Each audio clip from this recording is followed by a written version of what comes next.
ಶ್ರದ್ಧೆ ಮತ್ತು ಭಕ್ತಿ ಮೇಳೈಸಿದಾಗ ಅಸಾಧ್ಯವಾದುದು ಯಾವುದೂ ಇಲ್ಲ ಎಂಬ ಮಾತಿಗೆ ಸಾಕ್ಷಿಯಾಗಿದ್ದಾರೆ ಈ ಇಬ್ಬರು ಶಿವಶರಣರು.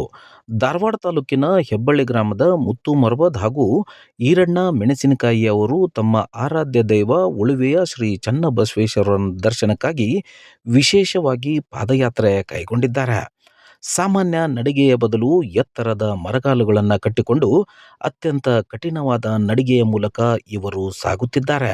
ಸುಪ್ರಸಿದ್ಧ ಪುಣ್ಯಕ್ಷೇತ್ರವಾದ ಉಳುವಿಯ ಶ್ರೀ ಚನ್ನಬಸವೇಶ್ವರನ ಸನ್ನಿಧಿಗೆ ಹೊರಟಿದ್ದು, ಲೋಕ ಕಲ್ಯಾಣ ಹಾಗೂ ಮಲೆನಾಡಿನ ಮಹಾಮಹಿಮ ಚನ್ನಬಸವಣ್ಣನವರ ಮೇಲಿರುವ ಅಪಾರ ಭಕ್ತಿಯನ್ನ ಮೆರೆಸುವುದಾಗಿದೆ.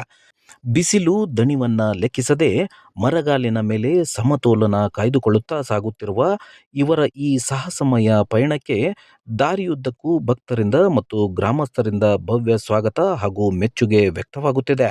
ಇವರ ಈ ದೃಢ ಸಂಕಲ್ಪವು ಇಂದಿನ ಯುವ ಪೀಳಿಗೆಗೆ ಭಕ್ತಿ ಮತ್ತು ಶಕ್ತಿಯ ಸಂಕೇತವಾಗಿ ಕಂಡುಬರುತ್ತಿದೆ.